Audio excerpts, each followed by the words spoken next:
오늘은 마산 3.15 위기가 일어난 지 55년째 되는 해입니다. 부정선거, 불의의 항구에 깨어난 시민의식이자 저항정신인데요. 한국 민주화 운동의 시발점이 됐습니다.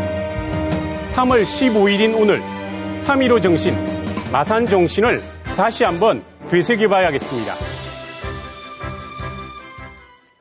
로컬푸드, 집 가까이에서 생산되는 음식 재료를 말하는데요. 생산자인 농민에게는 안정적인 소득을, 소비자인 도시민에게는 건강한 먹을거리를 구할 수 있다는 장점이 있습니다. 전국적으로 확산되고 있지만 경남 상황은 여의치 않습니다. 인사이드 현장에서는 로컬푸드 열풍과 경남의 현 상황을 취재했습니다. 주부 이지연 씨 집에 꾸러미 상자가 도착했네요. 뭐가 들었을까요? 핵감자에 미나리, 두부, 쌈채소와 쑥, 달래, 봄동까지 봄 냄새 나는 음식 재료들이 한가득입니다. 쑥은 국에 넣기 전에 흐르는 물에 씻어주고, 달래도 양념에 묻히기 전에 잠깐, 쌈채소와 봄동까지, 두부도 먹기 좋게 자르고 나면 요리 준비는 모두 끝났습니다. 그런데 옆에 저 숫자들은 뭘까요? 음식 재료가 식탁에 오르기까지의 거리, 바로 푸드마일인데요. 우리는 이 푸드마일이 통상 50km 이내 가까이 생산되는 음식 재료를 일명 로컬푸드라고 부릅니다. 자, 행복한 식사 시간. 여러분은 얼마나 많은 로컬푸드를 드시고 계신가요?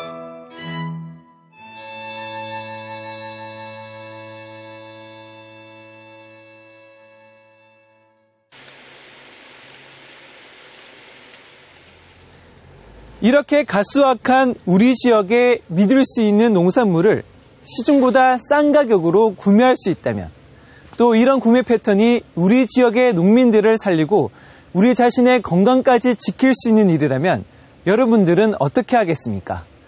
바로 로컬푸드 이야기인데요. 행복한 먹거리 문화를 만들어 나가고 있는 현장을 뉴스인사이드에서 취재했습니다.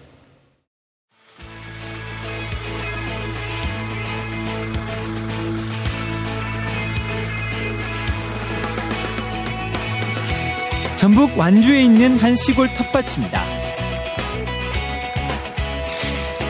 이른 아침부터 이 텃밭 주인 75살 최월임 할머니의 손길이 분주합니다. 지난 가을 텃밭에 심어놨던 봄동과 달래가 겨우내 얼었던 땅을 뚫고 솟기 시작했기 때문입니다. 이게 가을에 심어갖고 노지서 이렇게 잘해요. 그냥 눈비 맞고. 그게 이것이 더 맛있어. 하우스집보다. 저 마을 앞에로 있어. 버스. 능숙한 칼질을 멈추고 어디론가 향하는 할머니.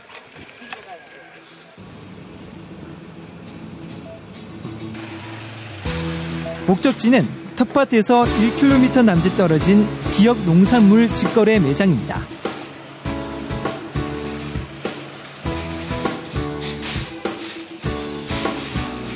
직매장 한편에 설치된 포장 코너에서 수확물을 낮게 포장합니다. 재밌는 건 가격도 할머니가 직접 결정한다는 겁니다. 정량보다 더 넣어주면서 가격은 마트보다 10%가량 싸게 책정하는 게 할머니만의 판매 전략입니다. 나부통이라도 많이 주면 좋잖아요. 근데 한 주통이라도 더 저기서 파는 일을 생각해서 더 줘. 진열대에 가지런히 놓는 것까지 모두 할머니의 목. 하지만 이 직매장이 생기기 전 수구론과는 비교할 수 없습니다. 거울이 갖고 와서 뜨거울 때는 뜨겁고 출 때는 춥고 하루 종일 앉았어야 해요. 거기는. 근데 여기는 그냥 갖다만 놓고 이렇게 가요. 가면 팔았다고 전화 오고 얼마 들어왔다고 딱 농협 통장으로 딱딱 들어오고 그런 게 얼마나 좋아요. 이곳에서는 판매 금액 중 직매장 운영비 10%만 빼고 모두 농민들의 몫입니다. 우리나라 농산물의 유통 과정은 모두 6단계. 유통 비용도 50%에 달합니다. 이 비용이 생략되다 보니 소비자는 대형마트보다 싸게, 생산자인 농민은 도매상에 넘기는 것보다 20-30% 정도 더 받을 수 있습니다. 이곳 신선 농산물의 경우 당일 수확, 당일 출하가 원칙입니다. 물품 판매 현황을 해당 농민에게 하루 2번 문자로 알려주고 또 농민들이 부족분을 바로바로 채우는 시스템입니다. 당일 팔리지 않는 물량은 전량 회수 처분하다 보니 소비자들의 믿음은 절대적입니다. 산지에서 이렇게 지금 직송되잖아요. 네, 그러니까 믿고 사고 또 국산이잖아요. 이게 다 좋은 제품을 생산자, 소비자가 바로 이어지고 이러니까 믿고 사고.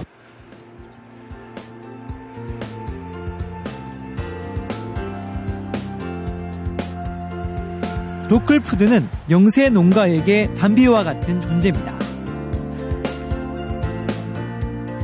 70살 이창영 할아버지의 텃밭.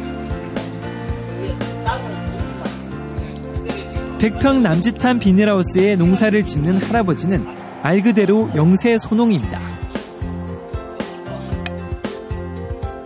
2년 전 직매장이 생기기 전까지 희망 근로로 생활비를 벌었습니다. 작은 텃밭에서 생산되는 물량으로는 공판장에 내놓기도 어려운 데다 내놓는다 해도 그 정도 수입으로는 생계가 힘들었기 때문입니다. 그 양배추를 심었고 그건 한 차 정도 였고 농산물로 갖고 나갔었어요. 아침에 그 돈 나오는 것이 이제 돈 나오는 것도 없고 그 사람도 얘기하는 것이 형편없어. 가격이야. 그냥 했다면 그냥 죽는 거지. 그분은 일절 분. 하지만 직매장에 물건을 파는 매주 꼬박꼬박 돈이 입금되면서 할아버지의 삶은 달라졌습니다. 1년에 한 150, 200 정도 그때 나오는지 이 로컬푸드 생긴 뒤로부터는 한 달에 150 이렇게 들어와요. 혼자 생활을 충분하세요? 예. 그래갖고 옷 사기도 충분하고 일단만 어디 애들 돈 주기도 좋고. 현재 완주군에서 로컬푸드 소득으로 생활하는 농가는 모두 1,200여 곳. 이 가운데 70%가 이창영 할아버지처럼 60살 이상의 영세농입니다. 이들의 지난해 한 달 평균 벌이는 130에서 150만 원 선. 도시민 부럽지 않는 소득입니다. 하지만 완주군의 로컬푸드 사업이 처음부터 농민들에게 호응을 얻은 건 아닙니다. 완주군이 이 사업을 시작한 건 지난 2008년. 로컬푸드란 단어조차 생소했던 농민들의 거부 반응은 생각 이상이었습니다. 안전하게 신선한 먹거리를 재배하시면 저희가 팔아줄 테니까 이렇게 생산 방식을 좀 바꿔서 재배하세요. 뭐 이렇게 하면서 직접 이제 거의 발로 뛰었습니다. 여기 같은 경우는. 그러면서 이제 실제로 일부 면에서는 그 지역에 사기꾼 나타났다고 경찰에 신고하는 사례도 있었고요. 네. 사업 초기, 지역 여론도 회의적이었습니다. 하지만 완주군수가 직접 나서 농가를 일일이 찾아다니며 설득하기를 수십 차례.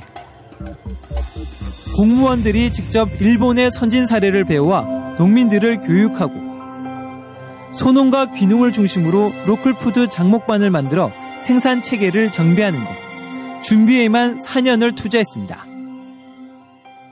2010년도부터 농가들을 직접 일본에 연에 한 400명씩 이렇게 이제 벤치마킹을 해서 직접 농가들이 일본에 가서 농가가 직접 소포장 오고 진열 오고 판매 오고 회수하는 이런 시스템, 일련의 시스템을 이제 저희가 배울 수 있게 지원을 해줬고요.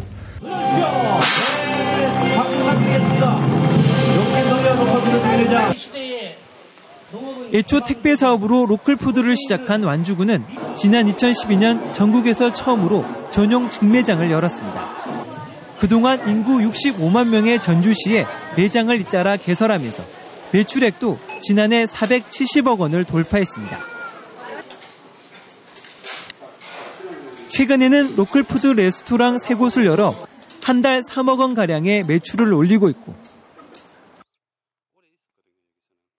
거점 가공 공장 3곳을 만들어 200가지가 넘는 상품을 개발하면서 추가 수입을 올리는 등 완주군의 로컬푸드는 진화를 거듭하고 있습니다.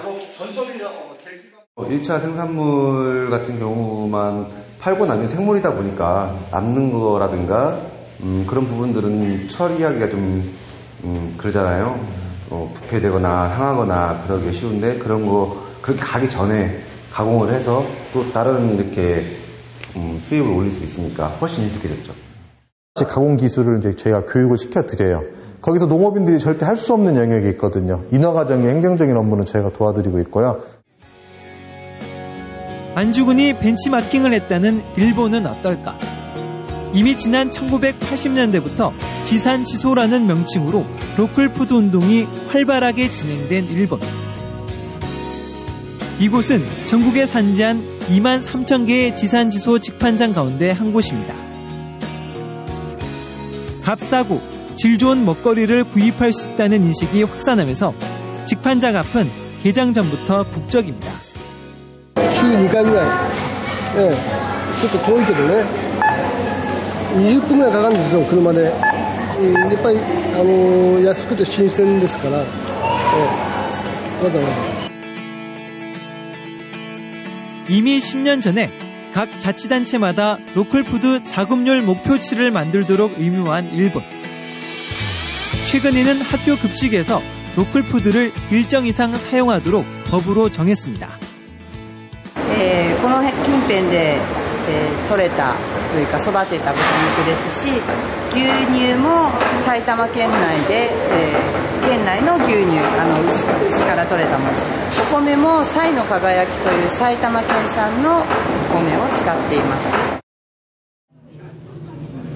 언제, 어디서, 누가 만들었는지 알 수 없는 먹거리 때문에 식탁 안전에 위협이 높아지고 있는 요즘 불안도 커지고 있습니다. 이웃나라 일본이 30년 전부터 로컬푸드 정책을 추진하는 것도 로컬푸드가 지역 농민을 살리는 것은 물론 건강한 밥상의 토대가 된다는 인식 때문입니다.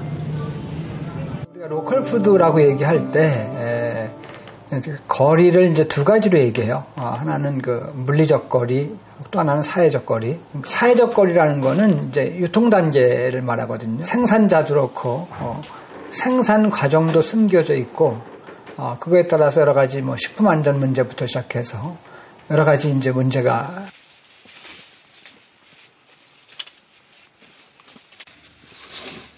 모두 30만 명의 농민 가운데 73%가 영세농인 경상남도의 로컬푸드 정책은 어떨까?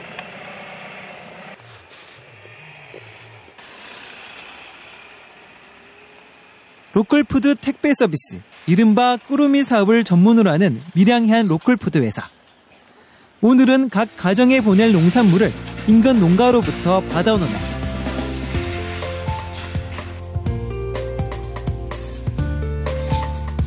친환경 딸기와 쌈채소, 유기농 유정란 등 10여 가지의 농산물을 작업장으로 가지고 와 정성스럽게 담습니다.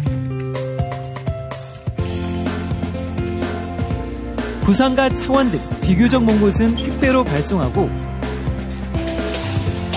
인근은 소비자에게 직접 가져다 주기도 합니다. 들어왔습니다. 고맙습니다. 이렇게 한 상자에 25,000원. 주부 주경민 씨는 2년 전부터 꾸루미 서비스를 줄곧 이용하고 있습니다. 좀 신선한 거는 이렇게 보시면 알겠지만 그날 내지는 그 전날 해서 이렇게 보내주신다 하더라고요. 그러니까 믿을 수 있고. 하지만 꾸루미 사업만으로는 저변을 확대하는 데 한계가 있습니다. 매번 택배비를 포함한 운송료도 부담이지만 무엇보다 소비자들의 선택권이 제한받기 때문입니다. 제철 농산물을 그대로 담아서 주기 때문에 소비자가 마트에서 이렇게 선택할 수 있는 폭이 없죠. 쉽게 말해서 자기가 싫어하는 음식도 올 수가 있다는 겁니다. 완주의 경우처럼 수요가 많은 창원과 김해 등 대도시의 직거래 매장을 개설하는 게 대안이지만 현실은 그렇지 못합니다.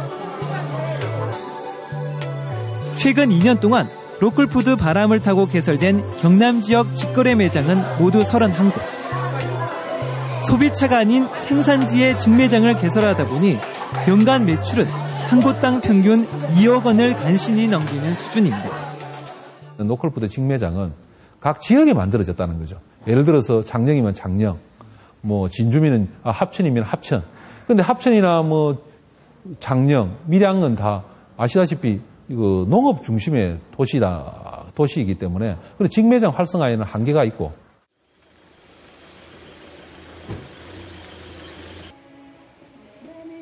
직매장이 대도시에 있다고 해도 문제가 있습니다. 지난해 초 창원 외곽에 처음으로 문을 연 로컬푸드 직매장. 애초 지역 농민들의 기대를 모았지만 매출은 신통치가 못합니다.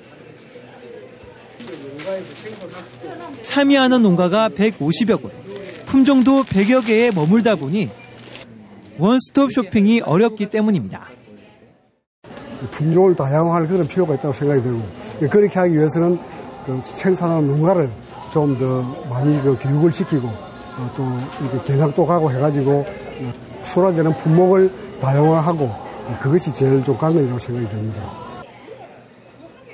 따라서 행정구역에 국한하지 말고 창원과 함안, 밀양 등 인근 도시를 묶는 직매장이 필요하다는 목소리가 높지만 경상남도는 아직 검토 단계에 머물러 있습니다. 로컬푸드라는 개념의 어떤 최선적이 유지될 수 있는 그런 기반이 된다 그러면 저희들도 적극적으로 검토를 할 계획입니다. 가장 중요한 건 각 자치단체의 의지입니다. 창원시를 포함한 18개 시군마다 전담 부서는 고사하고 담당 인력도 예산도 부족한 상황. 세종시와 군산, 안성, 순천 등 다른 도농복합도시들이 일관되게 로컬푸드 정책을 추진하는 것과 대조적입니다. 관련 농민이나 농업 관계자하고 수시로 교류하고 협의하고 이렇게 정책 간담회를 한다든지 해서 이렇게 해야 되거든요. 근데 그런 부분에서 약하다는 거죠. 그게 좀 답답하고. 잇따른 FTA 체결 속에 우리 농촌의 경쟁력은 시험대에 올랐습니다. 쏟아지는 수입 농산물로 건강한 식탁은 위협받고 있습니다. 얼굴이 있는 생산자와 그 마음을 알아주는 소비자와의 신뢰 속에서 농촌과 도시가 함께 어울려 건강한 공동체를 만들자는 로컬푸드 운동이 우리나라에 도입된 지 10년. 경남은 현재 어떤 길을 가고 있고 어디로 가야 하는지 묻고 있습니다.